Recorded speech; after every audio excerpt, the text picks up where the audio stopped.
Another day of Stanley Cup playoff action is in the books. Of course, I have to mention the main topic of today, Tuukka Rask. Of course, I brought up Tuukka Rask in an earlier video because Tuukka was on after their Game 2 loss to Carolina, saying so many words his heart wasn't in it, and he felt that the games being played were basically exhibition games because the people weren't there. And I think a lot of us kind of took him lightly and thought he didn't have any passion for playing. As it turned out, Rask had his family on his mind, and right before Game 3 took place, Rask opted out.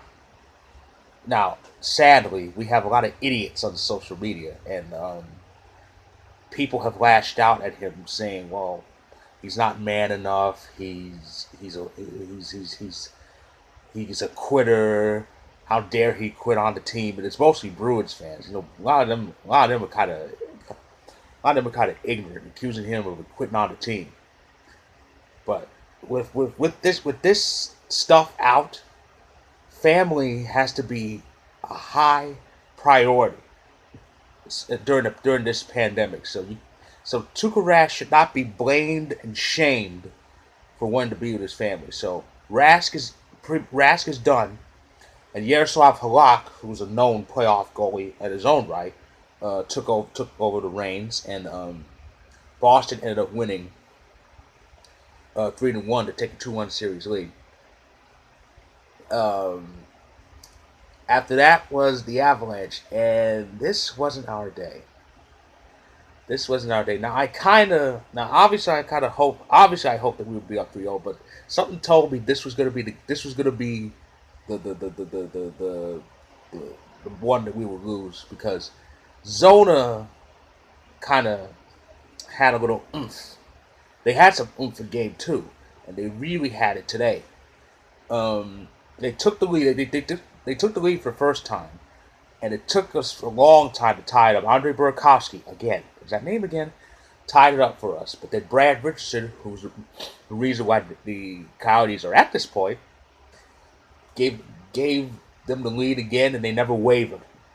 And by they, I mean Darcy Kemper. Oh my God, this guy's a brick wall. And Avs fans remember him as an antagonist from 6 years prior. He was with the Wild that year when he turned it up and started shutting us down after we took a big advantage. And we Avs fans are hoping that history doesn't repeat itself. Uh, so Arizona won 4-2, and like I said, it was not. Strangely, I thought in the loss we played a bit better than we did in the Game 2 win. But the problem was we were shooting and not putting stuff in, and I don't know. But hopefully Monday we'll get those kinks out and we'll get back on track. Speaking of back on track, Tampa Bay seems to be back on track. Tampa Bay beat Columbus in their Game 3 by a score of 3-2. It's the first time ever that the Lightning have won a regulation playoff game over the Blue Jackets. The other win in the series was in that long 5 overtime thriller. So Tampa Bay leads 2-1. A series lead is something else they've never had over Columbus, thanks to last year. And they appear to be in the driver's seat. They're halfway into exercising that demon from last year. But Columbus is going to make this a series because they always make it a series. They're that team now. They used to be the pushover. Now they're the pest. And pests can either make things difficult or actually beat teams out.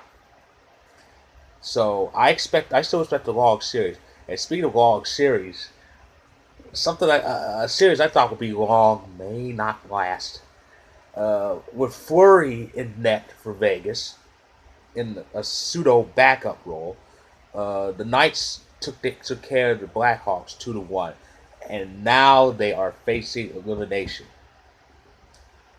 However, I don't want to hear this nonsense that Chicago didn't belong in the playoffs, because if that's the case, that looks bad for Edmonton, because Edmonton lost to that team who didn't belong in the playoffs.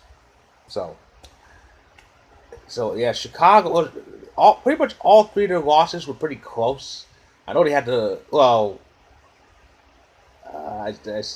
Well, game one wasn't that close, but game two was that overtime. Was that overtime loss they had, and in game three, tonight's game three was just heartbreaking. Only one goal. So Vegas is kind of living up to that number one seed that they got, and they have a commanding 3-0 lead, and they could put this away. Matter of fact, when can they put it to what? When can they put it away? Tomorrow. Yes, tomorrow is the very first elimination game of the opening round. Vegas Chicago game 4, but before that, tomorrow starts with game 3 between the Islanders and Capitals. The Isles have a 2-0 lead in that series. Calgary Dallas played game 4. Um, Calgary leads 2-1 after that shutout win last night. Of course, as I said, Vegas and Chicago after that. Vegas has a chance to put it away and advance to round 2. Philly and Montreal, game 3. That series is even thanks to Montreal's 5-0 shutout.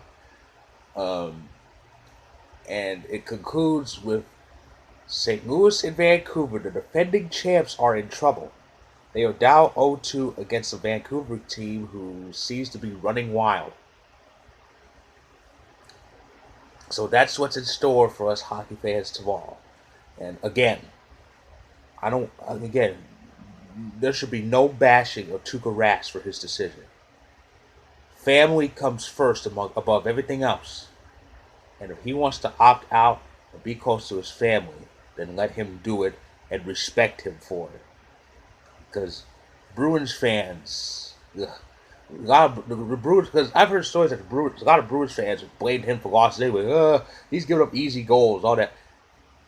The guy's a Vezina winner, okay? Why is he getting all this blame? I said this on Twitter at CED version 2. I said this on Twitter. I pretty much know how Bruins fans are going to react. No matter what the outcome, it's going to be a no-win situation. I know how they're going to react. If the Bruins win the cup, Rask, we didn't need him. He sucked. But if Boston gets beaten round 1, well, it's Rask's fault. He left us hanging. He abandoned us. It's a no-win situation, and people wonder why. And people wonder why other fans get angry when Boston has nice things. It's because their fans don't appreciate it.